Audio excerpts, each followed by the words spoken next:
खून का बदला खून, हमले का जवाब हमला। इजरायली एयर स्ट्राइक में पीएम और मंत्रियों की मौत से भड़के हूती खाई जवाबी हमले की कसम। यमन के हूती विद्रोहियों और इजराइल के बीच लड़ाई तेज हो सकती है।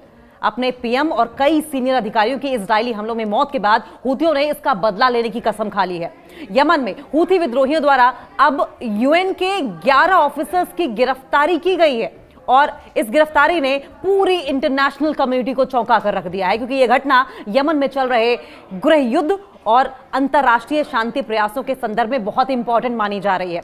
और यमन के हूती विद्रोहियों ने अभी जिस तरीके से एक्ट किया है, ताजा दमन अभियान में कम से कम 11 संयुक्त राष्ट्र कर्मियों को गिरफ्तार किया है। ऐसे में माना यह जा रहा है कि हूती विद्रोही इस वक्त काफी भड़के हुए हैं और जिस तरीके से इजराइल की ओर से लगातार अटैक किए जा रहे हैं, मासूम लोगों को मारा जा रहा है, उस पर हूती विद्रोही गुस्सा बहुत ज्यादा भड़का है। और सबसे ज्यादा तो इस बात पर कि उनके प्रधानमंत्री और कई मंत्रियों को ही मार दिया गया, बेदर्दी से मारा गया, जिस पर हूती विद्रोहियों ने अब कसम खा ली है कि खून का बदला खून से लेकर रहेंगे। और इसी कड़ी में 11 संयुक्त राष्ट्र कर्मियों को गिरफ्तार किया गया है। यह गिरफ्तारी 11 संयुक्त राष्ट्र कर्मियों की नहीं है, 11 यूएन ऑफिसर्स की नहीं है, बल्कि इंटरनेशनल कम्युनिटी को एक बड़ा संदेश देने की है।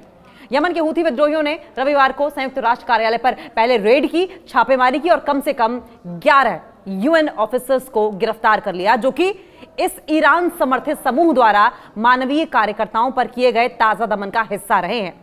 लेकिन यह हमला हूती विद्रोहियों का गुस्सा था, क्योंकि अटैक में उनके पीएम को दर्दनाक तरीके से मार दिया गया था। इजराइल की सेना ने यमन के सना शहर में हूती विद्रोहियों पर हमला किया है, जिसमें हूती सरकार के प्रधानमंत्री समेत कई कैबिनेट मंत्री मारे गए थे। हमले में हूती सरकार के पूरे प्रशासन का सफाया हो गया। वहीं नए कार्यवाहक प्रधानमंत्री भी नियुक्त कर दिए गए और उसके बाद हूती विद्रोहियों का गुस्सा इस कदर चरम पर है कि हूती विद्रोहियों ने ठान ली है कि इजराइल के एक सैनिक को जो भी हूथियों पर नजर डालने की कोशिश करेंगे, उनको चुन चुनकर मारा जाएगा। यमन के हूती विद्रोहियों ने इजराइल से बदला लेने की कस्में खाई हैं। इजरायली हवाई हमलों में अपने प्रधानमंत्री अहमद अल रहावी और कई सीनियर नेताओं की हत्या के बाद हूथियों की ओर से अब कई तरह के स्टेटमेंट्स भी जारी किए गए हैं और इन स्टेटमेंट्स को लेकर हूती विद्रोही बहुत सीरियस है। इन स्टेटमेंट्स को जारी करते हुए कहा गया है, हूतियों ने यह कहा है कि वे अपने नेताओं की मौत को याद रखेगा और इन मौतों का हिसाब इजराइल से जरूर चुकता किया जाएगा, एक एक करके चुकता किया जाएगा।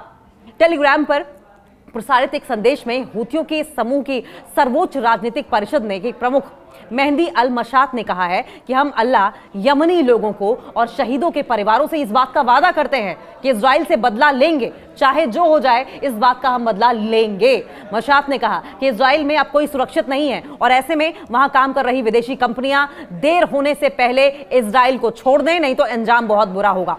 हूथियों के इजरायली हमले पर प्रतिक्रिया क्या है, यह भी आप जान लीजिए। देखिए, लगातार इजराइल अटैक पर अटैक किए जा रहा है, जिसमें न सिर्फ मासूम लोग मारे जा रहे हैं, बच्चे मारे जा रहे हैं, बूढ़े मारे जा रहे हैं और कई ऐसे ठिकानों को भी इजराइल की ओर से टारगेट किया गया है जहां पर युद्ध का कोई लेना देना तक नहीं रहा है। ऐसे में यमन के हूती विद्रोही ने इजराइल द्वारा अपने नेताओं की हत्या के बाद, अपने आम लोगों की हत्या के बाद इजराइल के खिलाफ सख्त प्रतिशोध की, सख्त बदला लेने की धमकी दी है। और इस प्रतिक्रिया को अगर हम समझें, क्योंकि हूतियों की ओर से अब जो रिएक्शन आ रहा है इसे समझना बहुत जरूरी है, क्योंकि ये असेसमेंट जो है, ये एनालिसिस जो है, ये बताएगा कि हूती किस तरीके से इजराइल पर अटैक करने के लिए तैयार हैं।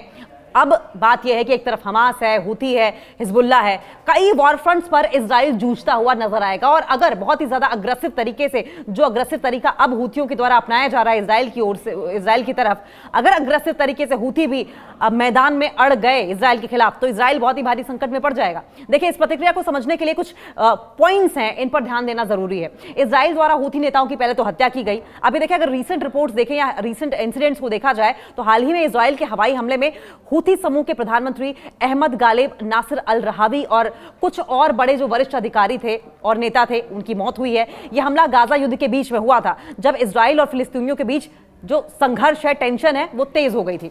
अब ये समझें कि अहमद गालिब नासिर अल रहावी कौन थे, क्यों उनकी मौत के बाद हूती विद्रोही इतने गुस्से में नजर आ रहे हैं। अल रहावी हूती विद्रोहियों का एक प्रमुख नेता थे और जो समूह की राजनीति और सैन्य गतिविधियों का संचालन कर रहे थे। उनकी हत्या हूथियों के लिए एक बड़ी चोट थी, क्योंकि वो हूती आंदोलन का एक केंद्रीय, एक प्रमुख चेहरा रहे हैं, एक पिवटल रोल वो अदा करते थे।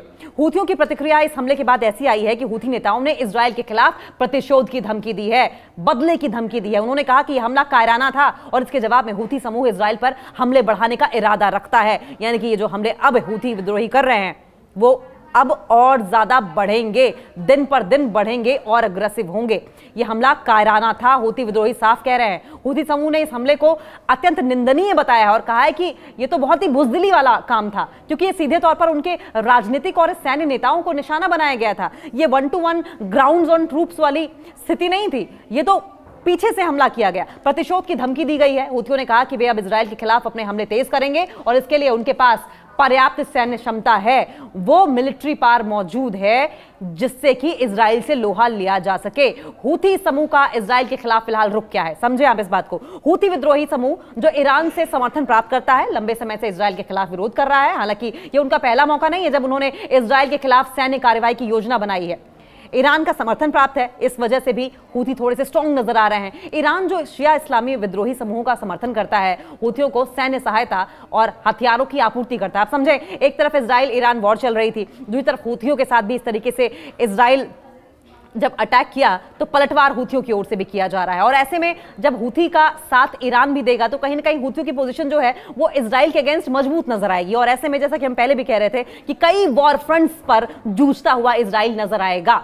ये हूथियों को इजराइल के खिलाफ किसी भी प्रकार की कार्रवाई को अंजाम देने के लिए ईरान प्रेरित करता रहेगा। अगर हम सैन्य क्षमताओं की बात कर लें तो क्या कुछ मिलिट्री कैपेबिलिटीज हैं इनकी, तो हूथी समूह के पास बैलिस्टिक मिसाइल्स हैं, ड्रोन जैसी सैन्य तकनीकी क्षमताएं हैं, कैपेबिलिटीज हैं, जिनका वो क्षेत्रीय संघर्षों में या रीजनल टेंशंस के बीच में इस्तेमाल करते रहे हैं। और इस बार भी उन्होंने इजराइल को धमकी दी है कि वे इन हथियारों का इस्तेमाल करेंगे, इजराइल को सबक सिखाएंगे।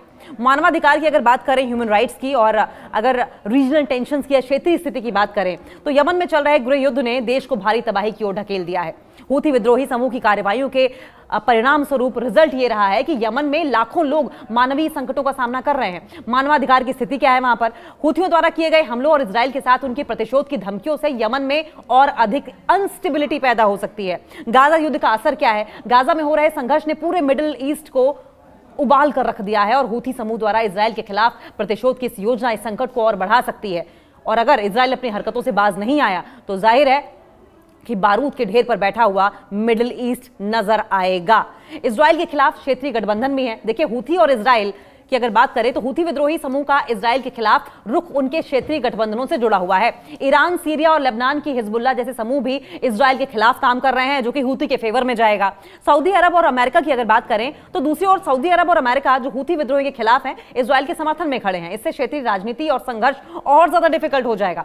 हूथियों की अगर रणनीति की बात करें और फ्यूचर की बात करें तो हूथी विद्रोही इजराइल के खिलाफ अपने प्रतिशोध की धमकियों को गंभीरता से ले रहे हैं और इसके लिए उनके पास सैन्य और राजनीतिक दोनों ऑप्शंस हैं। वो राजनीतिक तरीके से भी, पॉलिटिकल वे में भी और मिलिट्री वे में भी इजराइल के साथ लोहा लेने का सोच सकते हैं। कोई भी ऑप्शन वो ऑप्ट कर सकते हैं। हालांकि इसके रिजल्ट्स क्या रहेंगे, इसके परिणाम स्वरूप क्षेत्र में और ज्यादा हिंसा होगी, इंस्टेबिलिटी होगी, तो संभावित परिणाम क्या होंगे आगे?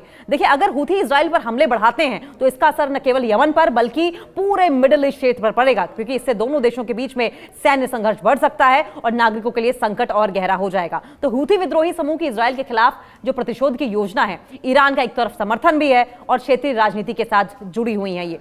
तो इस हिसाब से उनकी अगर सैन्य प्रतिक्रिया देखें तो इजराइल पर काफी भारी पड़ेगी। उनकी सैन्य प्रतिक्रिया जो बैलिस्टिक मिसाइलों और ड्रोन हमलों के रूप में हो सकती है, इजराइल के खिलाफ एक गंभीर चुनौती बन सकती है, एक बड़ा चैलेंज इजराइल के लिए हो जाएगा। यह घटनाक्रम क्षेत्रीय अस्थिरता को बढ़ा सकता है और यमन जैसे संकटग्रस्त देश में मानवीय संकट पैदा हो सकता है। देखिए, हूथी विद्रोही जो कि यमन के शिया मुस्लिम समूह हैं, हाल ही में इजराइल के खिलाफ कड़ी बयानबाजी भी की थी उन्होंने। ये बयानबाजी इजराइल द्वारा फिलिस्तीनियों के खिलाफ की गई है। सैन्य कार्रवाइयों और गाजा में जिस तरीके से संकट पैदा हुआ है उसके सामने ये काफी प्रॉब्लमैटिक जरूर लगता है और इस बात के भी कयास लगाए जा सकते हैं कि अब आने वाले दिनों में टेंशन्स और बढ़ेंगी। देखिए, इस विवाद का विस्तार इस्लामिक दुनिया के विभिन्न देशों तक फैला हुआ है।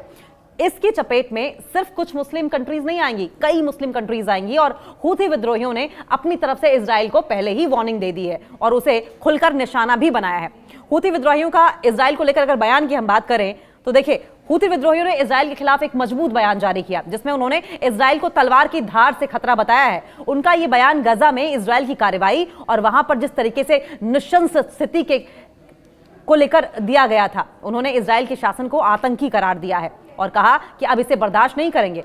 हूथी विद्रोहियों की ओर से एक मेन मैसेज भी देने की कोशिश की गई है। हूथी विद्रोहियों का इजराइल के खिलाफ बयान स्पष्ट था। उन्होंने कहा कि फिलिस्तीनियों की मदद में हम साथ खड़े हैं। यह पहला मैसेज था जो कि इजराइल को हूथियों की ओर से दिया गया था। विद्रोहियों ने यह सुनिश्चित किया था कि वे फिलिस्तीनियों के संघर्ष के साथ खड़े हैं। उनका कहना था कि फिलिस्तीन की स्वतंत्रता की लड़ाई सिर्फ फिलिस्तीनियों की नहीं है बल्कि पूरी मुस्लिम कम्युनिटी की लड़ाई है। यह पहली बार था जब हूथियों ने खुलकर इजराइल को मुंहतोड़ जवाब दिया था, स्टेटमेंट के जरिए, अटैक के जरिए नहीं। इजराइल का सैन्य वर्चस्व नहीं चलेगा, यह हूथियों की ओर से कहा गया था। देखिए, हूथी विद्रोहियों का आरोप यह था कि इजराइल मुस्लिम देशों पर हावी हो रहा है और उनके खिलाफ अत्याचार कर रहा है। यह बयान इजराइल की मिलिट्री एक्शन को लेकर दिया गया था जो कि गाजा और दूसरे फिलिस्तीनी इलाकों में चल रही थी।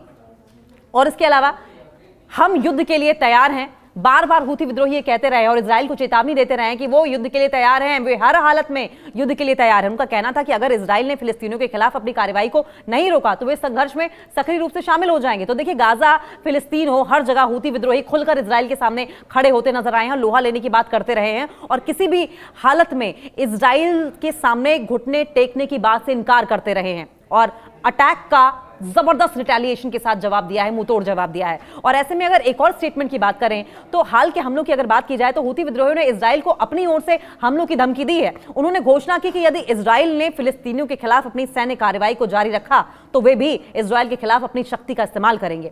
इन हमलों का उद्देश्य यह नहीं था कि सीधे इजराइल को निशाना बनाया जाए, बल्कि इसका उद्देश्य यह था, इसका मोटिव यह था कि इजराइल को यह समझाया जाए कि अगर उसने फिलिस्तीनियों के खिलाफ युद्ध जारी रखा तो अन्य मुस्लिम देशों का विरोध भी बढ़ेगा। और अब हूथी विद्रोही भी अग्रेसिव हो गए हैं। हूथी विद्रोहियों ने यह भी साफ कर दिया है कि वे किसी भी कीमत पर फिलिस्तीनियों के पक्ष में खड़े रहेंगे और साथ साथ अब क्योंकि अब बात सीधे तौर पर हूथियों पर आ गई है, हूथी नेता को मार दिया गया, हूथी प्रधानमंत्री को मार दिया गया, कई बड़े ऑफिसर्स को मार दिया गया, कई बड़े नेताओं को मार दिया गया। ऐसे में अब हूथी बहुत ही मजबूत प्रतिक्रिया देने की बात कर रहे हैं। हूथी विद्रोहियों के अगर दृष्टिकोण की हम बात करें तो विजन क्या है ये भी समझें आप। हूथी विद्रोहियों की विजन को अगर लेकर असेसमेंट की जाए तो बहुत ही अब इस वक्त बहुत ही टफ है, बहुत ही कठोर है, बहुत ही आक्रामक है। इजराइल की तरफ अगर रुख की बात करें तो बहुत ही अग्रेसिव है। उनका मानना यह है कि इजराइल की कार्रवाई मुस्लिम दुनिया के लिए खतरे के समान है और ऐसे समय में जब मुस्लिम देशों के बीच एकजुटता की बहुत ज्यादा जरूरत है। हूथी विद्रोही अपने वचन के अनुसार, अपने वादे के अनुसार युद्ध की स्थिति में इजराइल के खिलाफ खड़े हैं और खड़े रहेंगे। उनका यह बयान न केवल गाजा की स्थिति से संबंधित है बल्कि पूरे मिडिल ईस्ट और उत्तरी अफ्रीका में मुस्लिम देशों के बीच एकजुटता, साथ साथ यमन के साथ सॉलिडेरिटी की आवश्यकता को भी दर्शाता है। इस बयान का मुख्य उद्देश्य मुस्लिम देशों को जागरूक करना और एक साझा मंच पर इकट्ठा होने का आह्वान भी करता है। हूथी विद्रोहियों का इजराइल को लेकर हालिया बयान अगर समझें और हमलों का संदेश अगर देखें तो बहुत ही साफ है, बहुत ही स्पष्ट है। इजराइल के खिलाफ था ये। उनका ये कहना था कि इजराइल के खिलाफ उठने वाली आवाजें सिर्फ फिलिस्तीनी लोगों की नहीं है, सिर्फ यमन वालों की नहीं है, सिर्फ हमास की नहीं है, बल्कि ये पूरे इस्लामिक जगत का सवाल है। ये संघर्ष अब केवल क्षेत्रीय नहीं रह गया है बल्कि ये इंटरनेशनल होता जा रहा है, ये अक्रॉस द ग्लोब होता जा रहा है, वैश्विक बनता चला जा रहा है। और हूथी विद्रोही इस संघर्ष में सक्रिय रूप से शामिल होने की धमकी भी दे रहे हैं।